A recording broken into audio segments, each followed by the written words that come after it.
একজন ডাক্তার কিংবা সার্জনের ডিগ্রি যদি নকল হয় তাহলে অপারেশন থিয়েটারে সবচেয়ে বড় ঝুঁকিতে পড়তে পারে রোগী।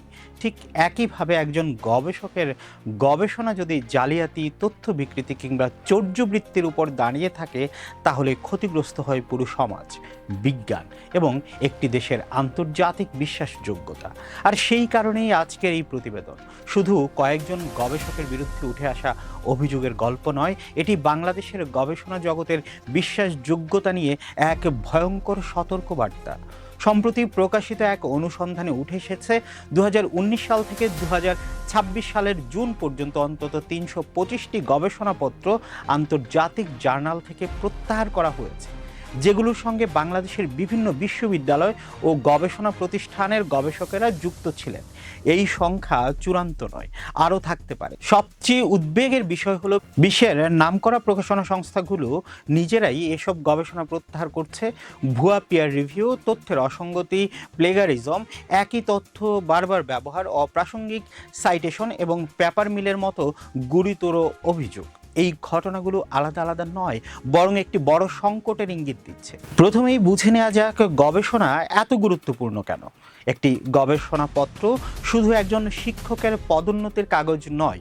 নতুন ওষুধ আবিষ্কার, উন্নত প্রযুক্তি, পরিবেশ রক্ষা, কৃষি উন্নয়ন, অর্থনৈতিক নীতি, এমনকি আমাদের প্রতিদিনের অনেক সিদ্ধান্তই নির্ভর করে গবেষণার উপর। গবেষণার ফলাফলের উপর ভিত্তি করেই সরকার নীতি তৈরি করে, কোম্পানি বিনিয়োগ করে, বিজ্ঞানীরা নতুন আবিষ্কারের পথে এগিয়ে যান। তাই গবেষণা যদি মিথ্যা তথ্যের উপর দাঁড়ায় তাহলে ভুল সিদ্ধান্তের শিকার হতে পারে লাখো মানুষ। অর্থ, সময় এবং মানব সম্পদ সব কিছুর অপচয় হয়। সবচেয়ে বড় ক্ষতি হয় বিজ্ঞানের প্রতি মানুষের আস্থার। এই কারণেই আন্তর্জাতিক জার্নালগুলো গবেষণা প্রকাশের আগে কঠোর পিয়ার রিভিউ বা বিশেষজ্ঞ মূল্যায়নের ব্যবস্থা রাখেন। কিন্তু সেই ব্যবস্থাতেও যদি কারচুপি হয় তাহলে পুরো প্রক্রিয়াটাই প্রশ্নবিদ্ধ হয়ে যায়। এই অনুসন্ধানে সবচেয়ে আলোচিত নাম নর্থ সাউথ ইউনিভার্সিটি। সেখানকার ইলেকট্রিক্যাল অ্যান্ড কম্পিউটার ইঞ্জিনিয়ারিং বিভাগের অধ্যাপক মোহাম্মদ মনিরুজ্জামান খান, তিনি নিজেকে বিশ্বের শীর্ষ গবেষকদের একজন বলে দাবি করলেও আন্তর্জাতিক বিভিন্ন জার্নালে তার 26টি গবেষণাপত্র প্রত্যাহার করেছে। এর মধ্যে 6টিতে তিনি প্রধান লেখক এবং বাকিগুলোতে সহলেখক ছিলেন। অভিযোগগুলোর মধ্যে রয়েছে ভুয়া বিশেষজ্ঞ মূল্যায়ন, তথ্যের অসঙ্গতি এবং চর্যবৃত্তি। তবে তিনি নিজের দায় অস্বীকার করে প্রকাশকদের সিদ্ধান্তকেই দায়ী করেছেন। আরও বিস্ময়কর তথ্য হলো মাত্র 1.5 বছরে তিনি ও তার সহযোগীরা প্রায় 80টি গবেষণাপত্র প্রকাশ করেছিলেন। এত অল্প সময়ে এত গবেষণা প্রকাশ বিশ্ববিদ্যালয়ের কাছে অস্বাভাবিক মনে হয়েছিল। তাকে সতর্ক করা হলেও কোনো আনুষ্ঠানিক তদন্ত বা শাস্তিমূলক ব্যবস্থা নেওয়া হয়নি। শুধু নর্থ সাউথ নয়, ড্যাফোডিল ইন্টারন্যাশনাল ইউনিভার্সিটির নাম এসেছে সবচেয়ে বেশি, 44টি প্রত্যাহার হওয়া গবেষণায়। এরপর রয়েছে নর্থ সাউথ 42টি, জাহাঙ্গীরনগর বিশ্ববিদ্যালয় 32টি, ইউনাইটেড ইন্টারন্যাশনাল ইউনিভার্সিটি 21টি এবং ঢাকা বিশ্ববিদ্যালয় 20টি। এছাড়া চট্টগ্রাম বিশ্ববিদ্যালয়, রাজশাহী বিশ্ববিদ্যালয়, বেগম রোকেয়া বিশ্ববিদ্যালয়, world university of Bangladesh, Noakhali বিজ্ঞান ও প্রযুক্তি বিশ্ববিদ্যালয়, বিজিসি ট্রাস্ট ইউনিভার্সিটি এবং আরও কয়েকটি প্রতিষ্ঠানের গবেষকদের নামও এসেছে এই তালিকায়।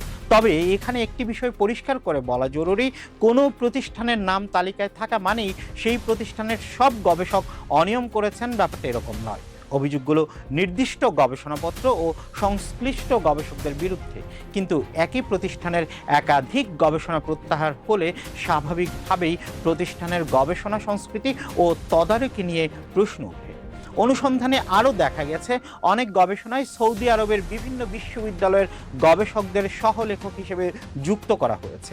একাধিক বাংলাদেশি গবেষকের মতে বৈশ্বিক র্যাঙ্কিংয়ে এগিয়ে যাওয়ার লক্ষ্যে কিছু সৌদি বিশ্ববিদ্যালয় বিদেশি গবেষকদের আর্থিক সুবিধা দিয়ে নিজেদের প্রতিষ্ঠানের নামে গবেষণা প্রকাশে উৎসাহিত করত। কিন্তু পরবর্তীতে সেই গবেষণাগুলোর মান নিয়ে গুরুতর প্রশ্ন ওঠে এবং 2020 সালের পর থেকে সেসব প্রতিষ্ঠানের বহু গবেষণাই আন্তর্জাতিক জার্নাল থেকে প্রত্যাহার হতে শুরু করে।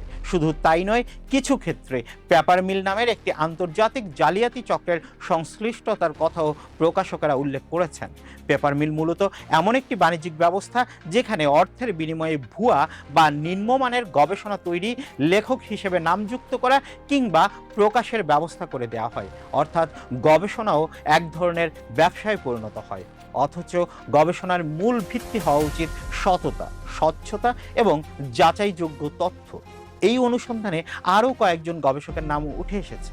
ড্যাফোডিলের মমিনুর রহমানের 7টি গবেষণা, ওয়ার্ল্ড ইউনিভার্সিটি অব বাংলাদেশের সাবেক শিক্ষক আব্দুল কাদের মহিউদ্দিনের 9টি গবেষণা, জাহাঙ্গীরনগর বিশ্ববিদ্যালয়ের অধ্যাপক মুস্তাফিজুর রহমানের সহলেখক হিসেবে থাকা 10টি গবেষণা, কুমিল্লা বিশ্ববিদ্যালয়ের অধ্যাপক স্বপন চন্দ্র মজুমদারের 2টি গবেষণা এবং ইউনাইটেড ইন্টারন্যাশনাল ইউনিভার্সিটির অধ্যাপক মোহাম্মদ কামরুজ্জামানের 11টি গবেষণাও আন্তর্জাতিক জার্নাল থেকে প্রত্যাহার করা হয়েছে।